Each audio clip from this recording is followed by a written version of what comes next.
Hi, I'm Dr. Andrew Kent, the medical director of Region 5 of New York START.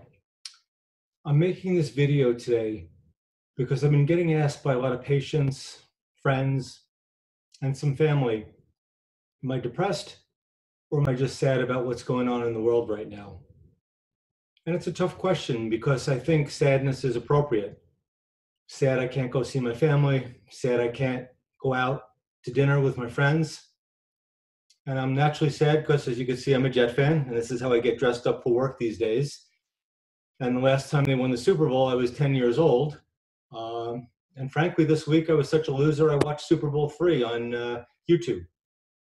So sadness, I think, is something we're all experiencing right now. But when does sadness become depression? To make a diagnosis of depression, you need a depressed mood, which is sort of a no duh, right? Obvious. And often you see something called anhedonia, which means a loss of pleasure and a loss of interest. So like when I went back and watched the old game, I got a kick out of it. Figured it's probably the only time in my life I'll ever see them win.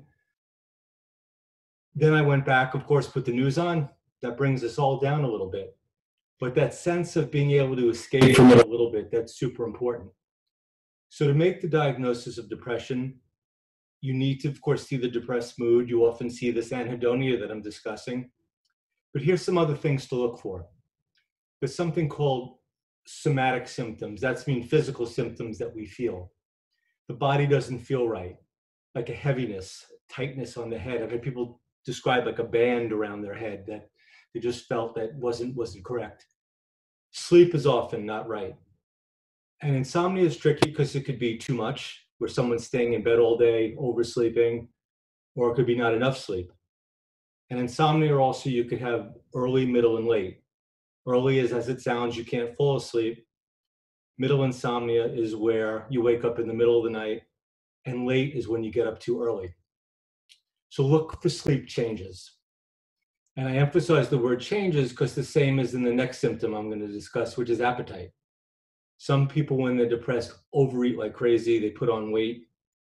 You know, especially we're all home now with quarantine. You're going in the closet for your Oreos, your Malamars, your ice cream. But there are a lot of people who don't eat when they're depressed and they lose weight. And that's not healthy either.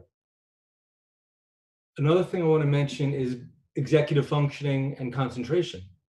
The brain is an organ that's responsible for a lot of activity. And if you're depressed, it's not firing on all cylinders. So you'll see almost ADD-like qualities, distracted, unfocused. You can't stick with that book.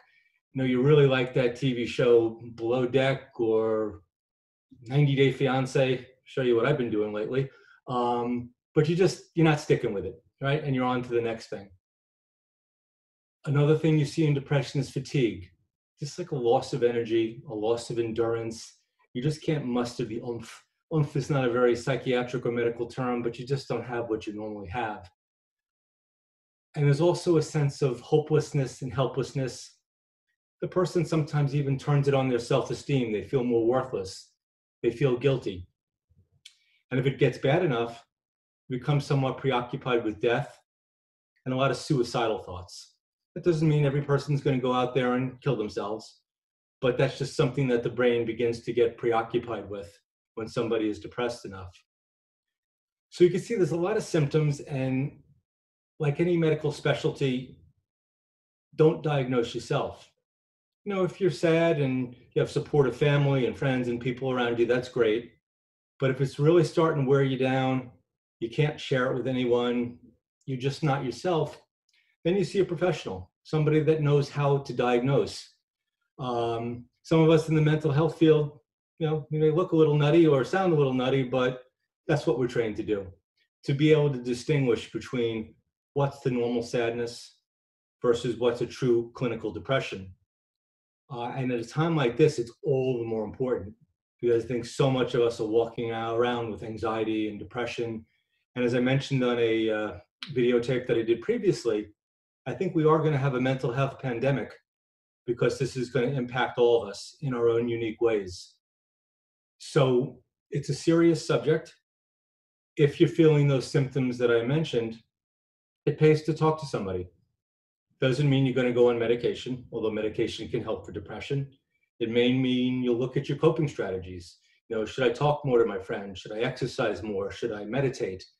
And again, on this YouTube channel that we have here at Region 5 of New York Start, there are a lot of things that you could learn in terms of how to do better self-care. And I think that's a key take-home message, self-care. If you let that go, your likelihood for depression is very, very high.